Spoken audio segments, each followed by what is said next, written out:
Recebi outro dia a ligação telefônica de um pai desesperado por causa da morte de seu filho de 18 anos. Uma jovem vida cheia de sonhos e expectativas tinha sido inesperadamente interrompida pela morte num acidente de trânsito. Como ajudar um pai nestas circunstâncias?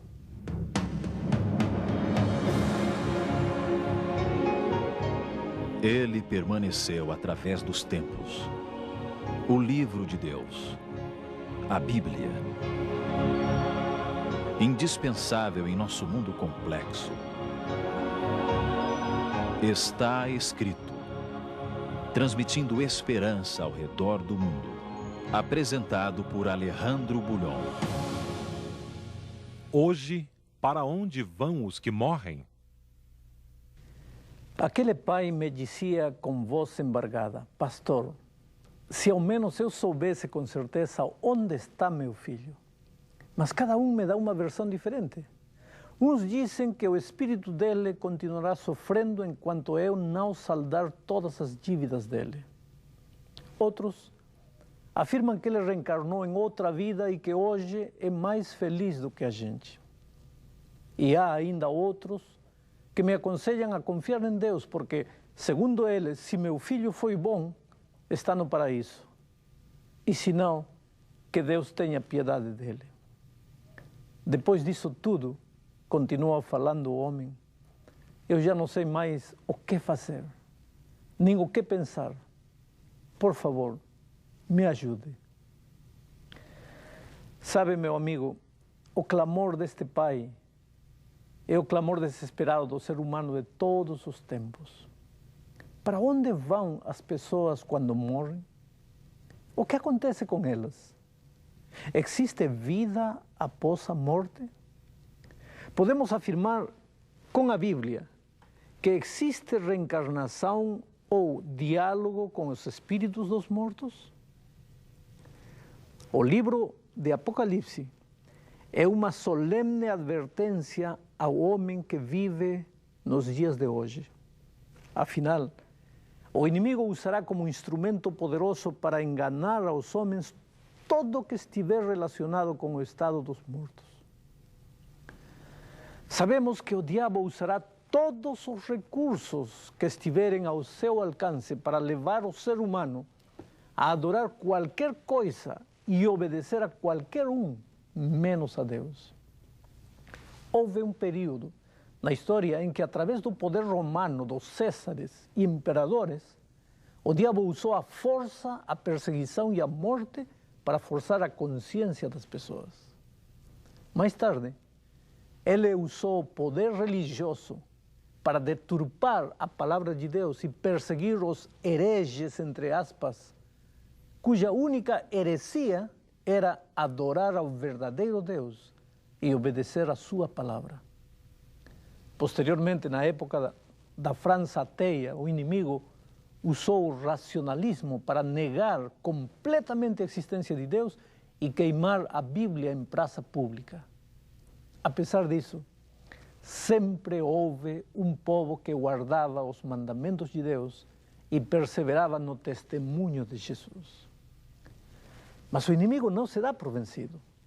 Em nossos dias, já não persegue, já não queima Bíblias. Até o ateísmo está quase obsoleto. Mas o diabo continua agindo para alcançar seus objetivos. Como? Muito simples. Despersonalizou a Deus. Deus deixou de ser uma pessoa e passou a ser uma simples energia. Essa energia pode estar em todo lugar e em todas as coisas. Além disso, o inimigo eternizou, entre aspas, a vida, fazendo crer que a vida do ser humano não tem fim, que a vida neste mundo é apenas uma passagem para outras vidas. Veja, eu acredito que se você quiser informações com relação ao que acontece quando o homem morre, você tem o direito e o dever de procurar todas as fontes que estiverem disponíveis. Agora, uma dessas fontes necessariamente terá que ser a Bíblia, considerada pelos cristãos como a palavra de Deus.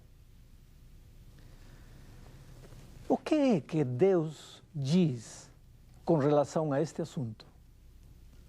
Para entender aonde vão os mortos quando morrem, é preciso saber primeiro como é que o ser humano foi criado. Veja o que a Bíblia afirma em Gênesis capítulo 2, versículo 7. Então formou o Senhor Deus ao homem do pó da terra e lhe soprou nas narinas o fôlego de vida, e o homem passou a ser alma vivente. Uma alma vivente, entre aspas, no sentido bíblico, é uma pessoa viva. Você e eu somos almas viventes. Alma, no sentido bíblico, nunca é um espírito desencarnado. Quando dizemos que no estádio havia 100.000 almas assistindo ao jogo, estamos nos referindo a 100.000 pessoas vivas. Este é o uso que a Bíblia faz da palavra alma. Bom, pela declaração bíblica, você percebe que o ser humano começou a viver no momento em que o pó da terra juntou-se ao fôlego, o sopro da vida.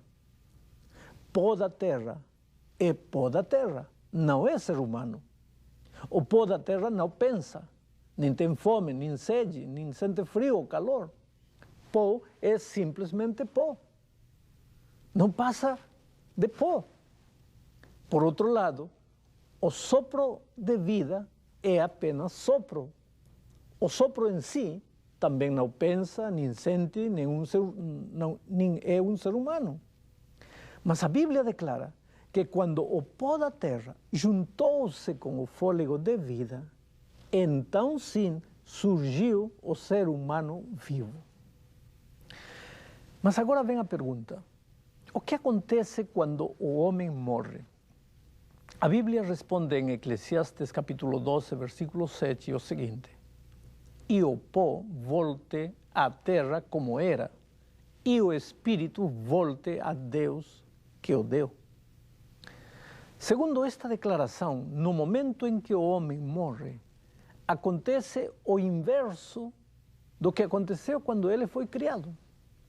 Na criação, Deus soprou nas narinas do homem feito de pó da terra o fôlego de vida. E aí o homem viveu. Ao morrer, Deus recolhe o seu fôlego de vida, que a Bíblia chama de espírito, e o corpo, feito de pó, é enterrado. Com o tempo entra em decomposição, apodrece e finalmente seca e vira pó. E o que acontece com o espírito?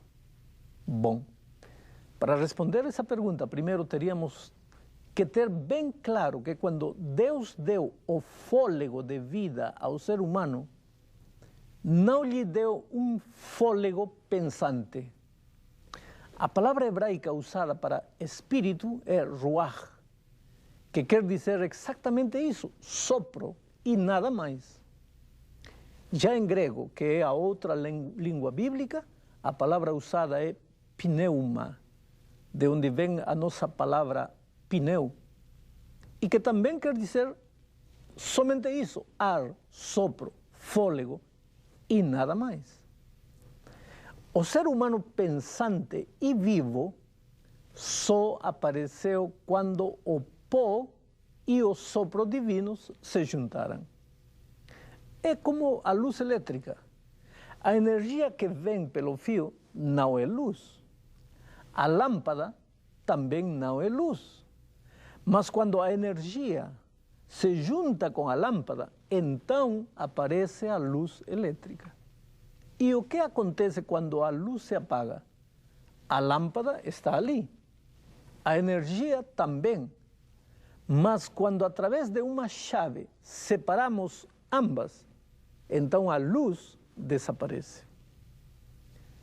Isto nos ajuda a entender que não existe espírito vivo e pensante depois que o homem morre. A Bíblia é categórica ao afirmar em Eclesiastes 9, versículos 5, 6 e 10 o seguinte: porque os vivos sabem que hão de morrer, mas os mortos não sabem coisa nenhuma, nem tampouco terão eles recompensa, porque a sua memória jaz no esquecimento. Amor, ódio e inveja para eles já pereceram. Para sempre não têm eles parte em coisa alguma do que se faz debaixo do sol. Tudo quanto te vier à mão para fazer, faça-o conforme as tuas forças. Porque no além para onde tu vais, não há obra, nem projetos, nem conhecimento, nem sabedoria alguma. Se a Bíblia, meu querido amigo, é tão categórica ao afirmar que quando o ser humano morre, acaba a vida para ele, de onde vem a ideia de que a vida não acaba e que o espírito continua vivendo após a morte? Para entender isto, voltemos à origem de tudo, no jardim do Éden. Deus aí disse ao ser humano que não deveria tocar o fruto da árvore da ciência do bem e do mal, porque o dia que o fizesse, certamente morreria, ponto. Mas então vem o diabo disfarçado em serpente e diz: não morrereis. Foi aquele o início da teoria de que o homem não morre. Foi o inimigo de Deus, o pai dessa ideia que hoje está em voga como nunca, até no meio cristão. Outro dia, um jovem me dizia: pastor, eu não acreditava na existência de espíritos, até que um amigo meu perdeu o pai e assistiu a uma sessão espírita e conversou com o espírito do pai. Não foi uma ilusão dele. Ele ouviu a voz do pai. E sabe, querido, eu não duvido que aquele jovem tenha ouvido uma voz, mas com certeza não era a voz de seu pai. Na Bíblia está registrada a história do rei Saul, que se desviou dos caminhos de Deus. Ele esqueceu das advertências claras de que não existem espíritos vivos vagando por aí e recorreu a uma médium espírita. A história está registrada aqui na Bíblia, em 1 Samuel, capítulo 28, 7, 8 e 11, da seguinte maneira, veja. Então disse Saul aos seus servos: apontai-me uma mulher que seja médium, para que me encontre com ela e a consulte. Disseram-lhe os seus servos: há uma mulher em Endor que é médium. Saul disfarçou-se, vestiu outras roupas e se foi, e com ele 2 homens. E de noite chegaram a mulher e lhe disse: peço-te que me adivinhes pela necromancia e me faças subir aquele que eu te disser. Então lhe disse a mulher: quem te farei subir? Respondeu ele: faça-me subir Samuel. A história continua dizendo que Samuel apareceu envolto num pano e conversou com Saul. Aparentemente Saul, como jovem que foi à sessão espírita, conversaram com espíritos de pessoas que já estavam mortas. Embora a Bíblia registre essa história, o contexto prova que aquele espírito não era o espírito de Samuel, e sim de algum espírito demoníaco. As provas do que estou afirmando são as seguintes. Primeiro, as indicações de que Israel nunca deveria consultar aos mortos eram bem claras.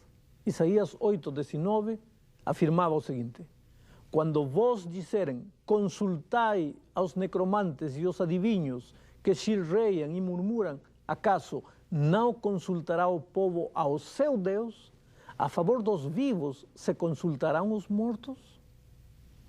Ora, como podia Deus enviar uma mensagem para Saul através do espírito de um morto, se o próprio Deus proibira o consultar com os mortos?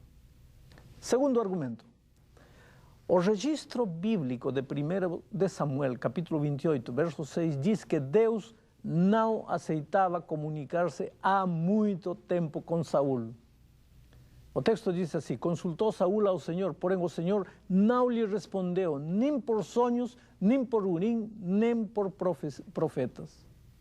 A pergunta é, se Deus não queria comunicar-se com Saúl por meios considerados divinamente lícitos, como é que iria comunicar-se com ele por meio de um espírito?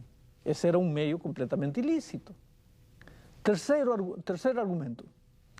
O texto bíblico de primeiro livro de Crônicas, capítulo 10, versículo 3, registra o seguinte: morreu Saúl por causa da sua transgressão cometida contra o Senhor, por causa da palavra do Senhor, que ele não guardara, e também porque interrogara e consultara uma necromante. Novamente vem a pergunta: como poderia Deus ter reprovado o fato de Saúl ter falado com o espírito de Samuel, se tivesse sido Deus quem falou naquela ocasião? Bom, agora pensemos um pouco. Se o espírito com quem Saúl falou não era o espírito de Samuel, que tipo de espírito era? O Apocalipse responde a esta pergunta no capítulo 12, versos 7 a 9. Veja o que diz. Houve peleja no céu. Miguel, ou seja, Jesus e os seus anjos, pelejaram contra o dragão.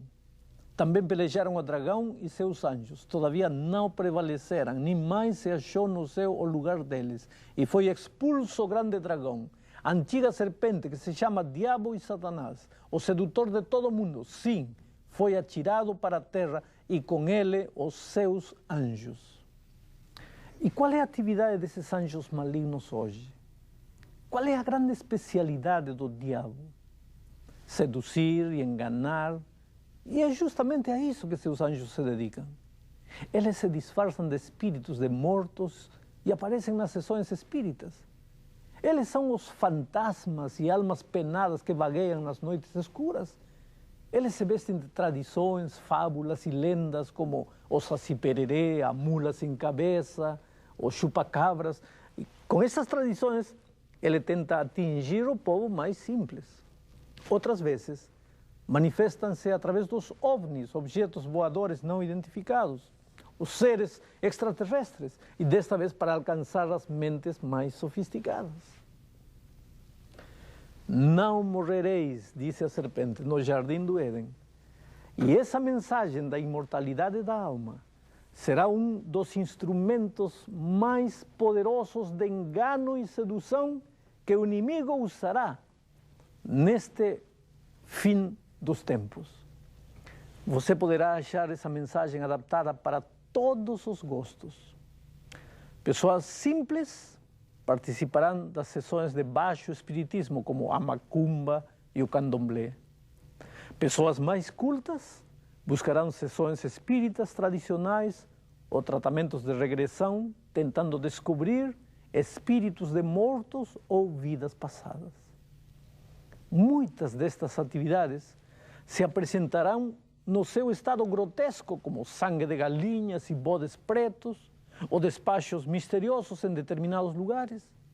Já outros se apresentarão em formas de atividades de filantropia e beneficência social, despertando a pergunta: que mal tem? Sabe, querido, o homem moderno buscará a sabedoria nos espíritos iluminados, entre aspas, dos faraós egípcios ou dos incas peruanos de Machu Picchu. Tentará comunicar-se com seres extraterrestres ou buscará a sabedoria e técnicas médicas através do espírito de médicos famosos que já estão mortos. Enfim, não há limite para os esforços que o inimigo fará a fim de espalhar a mensagem de que o espírito do homem nunca morre. Você poderá ver essa mensagem todos os dias, através das novelas e dos filmes na TV, no rádio, nas revistas e os jornais. Poderá ouvi-la nas conversas de botequim e correndo de um lado para outro, na boca do povo, apresentada por artistas famosos, estrelas de televisão e personalidades de destaque. Mas por que todo esse esforço para divulgar a mensagem de que o homem, em realidade, não morre. Porque se a alma não morre, não há por que preocupar-se muito com esta vida. Ora, se acertamos ou erramos, qual é o problema? Existem outras vidas. Para que salvação? Cristo, obediência à palavra de Deus. Para que tudo isso, se teremos a eternidade toda para continuar evoluindo? A Bíblia ensina claramente que existe imortalidade só em Cristo. Por outro lado, o inimigo ensina que a imortalidade está em você. A Bíblia sempre tenta conduzir a adoração do homem a Deus. Já o inimigo tenta conduzir a adoração do ser humano a qualquer coisa, menos a Deus. A palavra de Deus é clara ao ensinar que quando o ser humano morre, seu corpo volta para a terra e o sopro de vida retorna a Deus. Não existe mais consciência a partir desse momento. São equivocadas as ideias de que os espíritos dos maus vão para o inferno, dos bons ao paraíso, dos mais ou menos bons ao purgatório e das criancinhas ao limbo. Ou então, que eles andam vagueando por aí ou reencarnando-se em outras formas de vida. Mas existem pessoas sinceras que com a Bíblia na mão não conseguem enxergar esta verdade. Uma verdade contundente. Encontramos, por exemplo, a parábola do rico e Lázaro em Lucas capítulo 16, versos 19 a 24. A leitura literal da parábola diz assim: Ora, havia certo homem rico que se vestia de púrpura e de linho finíssimo e que todos os dias se regalava esplendidamente. Havia também certo mendigo chamado Lázaro, coberto de chagas, que jazia à porta daquele e desejava alimentar-se das migalhas que caíam da mesa do rico, e até os cães vinham lamber-lhe as úlceras. Aconteceu morrer o mendigo e ser levado pelos anjos para o seio de Abraão. Morreu também o rico e foi sepultado. No inferno, estando em tormento, levantou os olhos e viu ao longe a Lázaro, Abraão e Lázaro, no seu seio. Então, clamando, disse: Pai Abraão, tem misericórdia de mim, e manda Lázaro que molhe em água a ponta do dedo e me refresque a língua, porque estou atormentado nesta chama. A parábola continua, e muitas pessoas acham que essa parábola é uma prova bíblica de que quando o homem morre, o espírito continua vivendo. Agora, convém ter em conta alguns assuntos para considerar a validade desta parábola. Primeiro, este relato é uma parábola e as parábolas usavam o que o povo creia, fosse certo ou errado, como base para ensinar uma lição espiritual. Uma parábola nunca poderia ensinar uma doutrina. Segundo, o quadro que esta parábola pinta não é literal. É um quadro completamente irreal. Você terá dificuldade para responder-se, por exemplo, as seguintes perguntas. De que tamanho era o seio de Abraão, para que lá coubessem todos os espíritos dos mortos? Aonde foram os mortos que morreram antes de Abraão? Se os mortos, quando morrem, vão para o seio de Abraão. Aonde foram? Está o seio de Abraão, que segundo a parábola é a morada dos justos, tão perto do inferno, de modo que as pessoas de ambos os lados pudessem conversar? É Abraão chefe lá nos céus, sem cuja autorização ninguém pode fazer nada? É a ele e não a Deus que os homens devem pedir misericórdia? Ah, querido, você pode ver, a parábola do rico e Lázaro não pode ser considerada uma prova bíblica de que os espíritos dos mortos sofrem no inferno ou desfrutam no paraíso. O ensinamento bíblico é claro ao afirmar que quando o homem morre, na realidade, é como se adormecesse na inconsciência até o dia da ressurreição. São Paulo declara em 1 aos Tessalonicenses, capítulo 4, versos 13 e 16, o seguinte: Não queremos, pois, ou porém, irmãos, que sejais ignorantes com respeito aos que dormem, para não vos entristecerdes como os demais que não têm esperança. Porquanto o Senhor mesmo, dada a sua palavra de ordem, ouvida a voz do arcanjo e ressoada a trombeta de Deus, descerá dos céus, e os mortos em Cristo ressuscitarão primeiro. Esta é a bendita esperança do cristão. Meu amigo querido, se a morte arrancou de você um ser querido, pode ter a certeza de que ele está dormindo. Seu corpo voltou à terra e o sopro de vida está em Deus. Seu ser querido não tem mais consciência de nada. Ele não sofre, nem se alegra. Não tem frio, nem fome. Ele apenas descansa em Cristo. O inimigo de Deus pode inventar a teoria que quiser com relação ao estado dos mortos ou à imortalidade da alma. Crer que o espírito dos mortos vive pode ser hoje o tema de moda. Mas quais são as provas? Onde nascem as teorias? Quais as fontes de informação? Apocalipse 14, verso 13, diz o seguinte, e é incisivo ao declarar: bem-aventurados os mortos que desde agora morrem no Senhor. Sim, diz o Espírito, para que descansem das suas fadigas, pois as suas obras os acompanham. Está você triste pela morte de um filho? A saudade bate sem parar? Prepare-se. O Senhor Jesus voltará logo e ressuscitará seu filho. Você poderá abraçá-lo novamente. Hoje, ele descansa de suas fadigas. Apenas suas obras o acompanham. Guarde as lembranças dos momentos felizes que passaram juntos e aguarde ansioso a manhã da ressurreição. Oremos. Querido Pai, coloca a esperança no coração de todas as pessoas que assistiram a este programa. A esperança da volta de Cristo e a ressurreição de nossos seres queridos. Em nome de Jesus. Amém.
Não sou ninguém, mas eu quero